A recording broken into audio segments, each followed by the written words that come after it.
Bangabandhu cup আন্তর্জাতিক কাবাডি টুর্নামেন্টের শিরোপা বাংলাদেশের হাতে।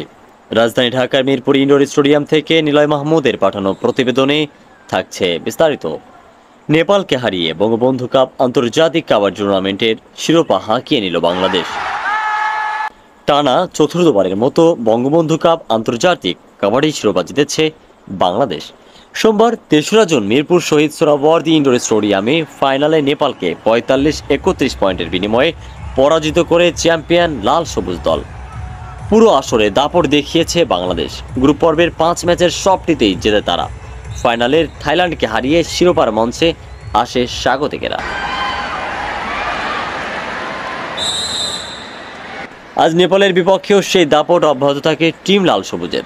খেলার প্রথমার্ধে একটি লোনাসহ ২৪-১০ পয়েন্টের বিনিময়ে এগিয়ে থাকে স্বাগতিকেরা। দ্বিতীয়ার্ধেও একই দাপট দেখায় Bangladesh.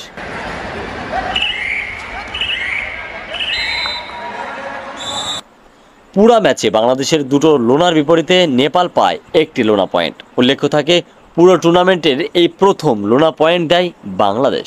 Man of the final হয়ে আন্তর্জাতিক কাবাডিকে বিদায় জানিয়েছেন বাংলাদেশের অধিনায়ক আরদুজ্জামান মুন্সি।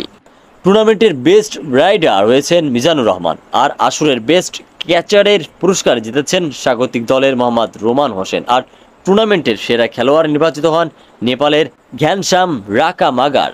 ম্যাচ শেষে বিজয়ীদের মধ্যে পুরস্কার বিতরণ করেন মাননীয় শিক্ষামন্ত্রী মহিবুল হাসান চৌধুরী নওফেল এমপি। এ সময় তার সঙ্গে ছিলেন সাংস্কৃতিক প্রতিমন্ত্রী নাহিদ এজাহার এমপি, পুলিশের আইজিপি ও কাবাডি ফেডারেশনের সভাপতি চৌধুরী আলদুল্লাহ আল মামুন এবং ঢাকা মেট্রোপলিটন পুলিশের কমিশনার এবং কাবাডি ফেডারেশনের সাধারণ সম্পাদক হাবিবুর রহমান। এছাড়াও উপস্থিত ছিলেন বাংলাদেশ স্বেচ্ছাসেবক লীগের কেন্দ্রীয় সভাপতি গাজী মেজবাউল হোসেন সাচ্চু ও বাংলাদেশ ছাত্রলীগের কেন্দ্রীয় সাধারণ সম্পাদক শেখ ওয়ালি আসিফ ইনান। আরও উপস্থিত ছিলেন ঢাকা ১৪ আসনের মাননীয় সংসদ সদস্য মাইনুল হোসেন খান নিখিল এমপি, সংরক্ষিত মহিলা আসনের সাংসদ শহীদা তারেক দীপ্তি এমপি।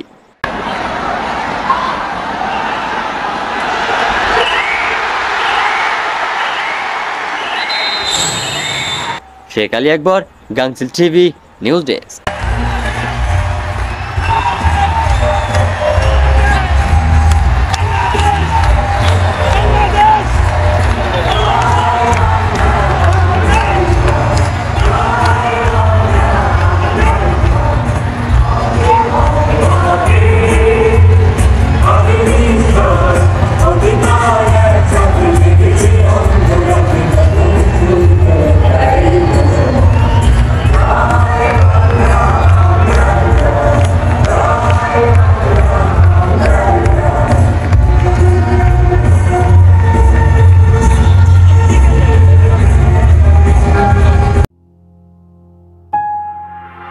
গাংচিল টিভি, সত্য প্রকাশে অনুসন্ধানী চোখ।